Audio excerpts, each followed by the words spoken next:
Pourquoi est-il important d'isoler son plancher bas d'un point de vue thermique?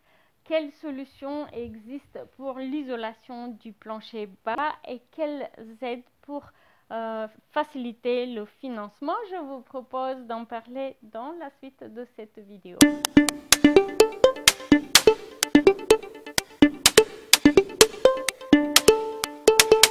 Bonjour, comment allez-vous? Alors, les solutions d'isolation du plancher bas vont être un petit peu différentes en fonction du type de plancher bas. Est-ce qu'il s'agit d'un plancher bas sur cave, sur garage, sur terre-plein ou sur vide sanitaire? Donc, en fonction des différents cas de figure, on va envisager différentes solutions techniques et on va devoir s'adapter à différentes contraintes également.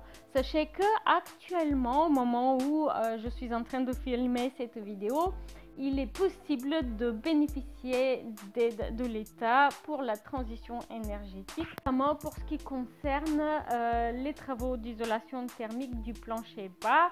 Mais pour cela, il faut répondre à une série de conditions. Donc, par exemple, le crédit d'impôt pour la transition énergétique propose donc une aide pour l'isolation du plancher bas, mais à condition seulement de faire appel à des artisans de bâtiments qui portent la mention RGE, reconnu garant de l'environnement, de répondre à la résistance thermique minimum imposée pour l'isolation thermique du plancher bas, qui doit être supérieure à 3, il me semble. Également, de ne pas avoir dépassé le seuil maximum des travaux favorisant les économies d'énergie. À la fin de cette vidéo, si vous le souhaitez, vous pouvez aller voir cette vidéo qui est dédiée aux différentes aides qui existent en 2019 pour favoriser les économies d'énergie, les travaux dans la maison ancienne. Vous avez parlé de différentes solutions en fonction de l'emplacement et la configuration du plancher bas. Alors sans doute, il est le plus facile d'isoler un plancher bas lorsque celui-ci est au-dessus d'une cave ou au-dessus d'un garage. Donc il s'agit là d'un plancher qui va être à l'intérieur puisque l'espace en dessous est fermé, mais qui va être la limite entre un espace chauffé et un espace non chauffé, d'où l'importance de poser une isolation thermique. Donc dans ce cas-là, on va le plus souvent poser l'isolation par en dessous, puisque c'est assez facilement accessible, et on va penser à poser un pare-vapeur sur la face supérieure du plancher, c'est-à-dire du côté de l'espace chauffé, et puis l'isolation thermique suffisante en dessous. En termes d'isolation thermique, on peut envisager différents matériaux comme les laines minérales par exemple, d'autres laines comme ça peut être à source végétale ou même le polystyrène qui va être vissé, donc des plaques vissées.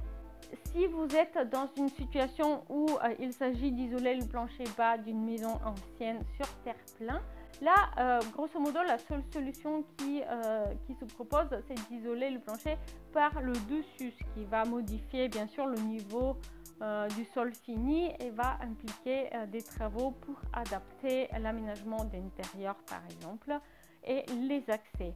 Donc à ce moment-là, il va falloir aussi prévoir une structure supplémentaire qui va permettre de ne pas écraser le matériau isolant lorsqu'on pose le sol par-dessus. Et lorsque vous envisagez d'isoler une maison qui est sur vide sanitaire, à ce moment-là, il faudra prévoir des matériaux qui sont résistants, notamment aux intempéries, au gel, puisque on est à l'extérieur à ce moment-là, et puis aussi aux rongeurs. Une fois de plus, j'aimerais rappeler l'importance d'isoler sa maison, aussi bien pour le plancher bas que pour les murs extérieurs et la toiture. Améliorer l'isolation thermique de la maison est un des principaux piliers de la rénovation énergétique et va vous permettre de vivre dans une maison plus confortable et plus saine. Pour trouver des artisans RGE près de chez vous, vous avez la possibilité de déposer une demande de devis en ligne via le formulaire mis à disposition sur ce lien. Vous pouvez aussi le trouver dans la description de la vidéo. Ce service est gratuit et sans engagement de votre part, proposé par le partenaire commercial du blog et vous permet d'être contacté par 3 entreprises locales intéressées par votre chantier pour une visite sur le lieu des travaux et qui va être suivie de leur devis gratuit et sans engagement. Si vous prévoyez des travaux de rénovation chez vous, vous allez sans doute être intéressé aussi par la checklist de la rénovation pour débutants, un document qui est disponible gratuitement depuis mon blog Logement éco-responsable, un PDF que vous pouvez télécharger gratuitement en vous inscrivant à la lettre d'information. Ce document vous permet de mieux comprendre les étapes d'un projet de rénovation et les différents professionnels qui vont vous accompagner à chaque étape. Vous allez aussi mieux savoir quelles sont les priorités pour chaque étape de l'étude. Merci, à très bientôt en ligne. Au revoir.